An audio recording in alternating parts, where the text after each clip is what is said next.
ഗസയിലെ അൽമവാസി അഭയാർത്ഥി ക്യാമ്പിന് സമീപം പെരുന്നാളിന്റെ പിറ്റേ ദിവസം സംഭവിച്ച വേദനാജനകമായ ഒരു സംഭവമാണിത്. 18 മാസം മാത്രം പ്രായമുള്ള ജവാദ് അബ്ദുൽ നസാർ എന്ന കുഞ്ഞിനെയും അവന്റെ പിതാവ് ഉസാമ അബ്ദുൽ നസാറിനെയും ഇസ്രായേൽ സൈന്യം പിടികൂടുകയായിരുന്നു. അന്ന് ഉസാമ തന്റെ മകനെ തോളിലേറ്റി ക്യാമ്പിന്റെ കിഴക്കൻ ഭാഗത്തേക്ക് അഥവാ യെല്ലോ ലൈൻ എന്നറിയപ്പെടുന്ന മേഖലയിലേക്ക് നടക്കുകയായിരുന്നു. പെട്ടെന്ന് സൈന്യം അവരെ തടഞ്ഞു. ഉസാമയുടെ തോളിലേക്ക് വെടിയുതിർത്തു. വസ്ത്രങ്ങൾ അഴിച്ചു മാറ്റാൻ ആവശ്യപ്പെട്ടു.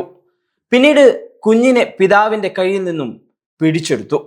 രണ്ടുപേരെയും അജ്ഞാത കേന്ദ്രത്തിലേക്ക് കൊണ്ടുപോയി.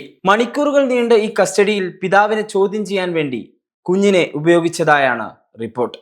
ഏകദേശം 10 മണിക്കൂറുകൾക്ക് ശേഷം റെഡ് ക്രോസ് വഴി കുഞ്ഞിനെ കുടുംബത്തിന് തിരികെ നൽകി. തിരികെ ലഭിച്ചപ്പോൾ ജവാദിന്റെ ശരീരത്തിൽ വ്യക്തമായ മുറിവുകൾ ഉണ്ടായിരുന്നു. ഒരു കാലിൽ സിഗരറ്റ് കുത്തിക്കെടുത്തിയതിന്റെ ഹരിണങ്ങൾ, മറ്റൊരു കാലിൽ ആണിയടിച്ചതിന്റെയോ മൂർച്ചയുള്ള ആയുധം കൊണ്ട് കുത്തിയതിന്റെയോ മുറിവുകൾ, ശരീരത്തിന്റെ വിവിധ ഭാഗങ്ങളിൽ പഞ്ചർ വൗണ്ടറുകളും. നിങ്ങളൊന്ന് ആലോചിച്ചു നോക്കൂ, 18 മാസം മാത്രം പ്രായമുള്ള ഒരു കുഞ്ഞിനോട് എങ്ങനെയാണ് ഇത്തരത്തിൽ ക്രൂരത കാണിക്കാൻ ഇവർക്ക് തോന്നുന്നത്?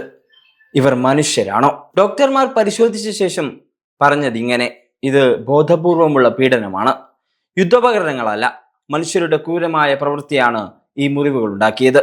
പിതാവ് ഉസാമയെ ഇപ്പോഴും തടവിലാക്കിയിരിക്കുകയാണ്. അദ്ദേഹത്തെക്കുറിച്ച് യാതൊരു വിവരവും ലഭ്യമല്ല.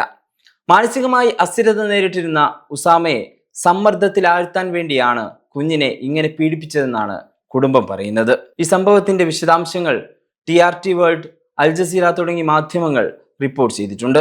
ഇപ്പോൾ ജവാദിന്റെ ആരോഗ്യനില ഗുരുതരമായി തുടരുകയാണ്. ജവാദ് ഇപ്പോഴും നിരന്തരം കരയുകയാണ്, വേദന കൊണ്ട് പുളയുകയാണ്. ആ പിഞ്ചു ശരീരം ഉറങ്ങുന്നില്ല. ഒരു കുഞ്ഞിന്റെ നിഷ്കളങ്കമായ ചിരി മുഴുവനായും മായ്ച്ചു കളഞ്ഞ ഈ ക്രൂരത ലോകം കാണുന്നുണ്ടോ? ഒരു പിതാവിന്റെ മനസ്സിനെ തകർക്കാൻ അവന്റെ 18 മാസം മാത്രം പ്രായമുള്ള മകനെ മനുഷ്യത്വം തീരെയില്ലാത്ത വിധം പീഡിപ്പിച്ചു. ജവാദിന്റെ വേദനയും ഉസാമയുടെ അജ്ഞാത വിധിയും ഗസയിലെ ലക്ഷക്കണക്കിന് കുഞ്ഞുങ്ങളുടെ നിലവിളിയും നമ്മുടെ മനസാക്ഷിയെ ഇനിയെങ്കിലും ഉണർത്തട്ടെ. ഈ ക്രൂരതകൾക്ക് ഒരിക്കലും മറക്കാൻ പറ്റാത്ത വിധം ഈ കിരാതർ ഉത്തരം പറയേണ്ട ദിനം വരട്ടെ.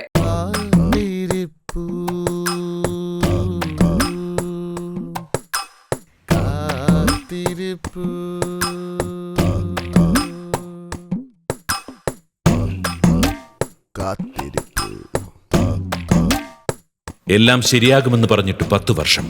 ഇപ്പോഴും കാത്തിരിപ്പ് തന്നെ. ഇനി വേണ്ട കാത്തിരിപ്പ്. കണക്ക് ചോദിക്കാൻ സമയമായി. കേരളം ജയിക്കും, UDF നയിക്കും.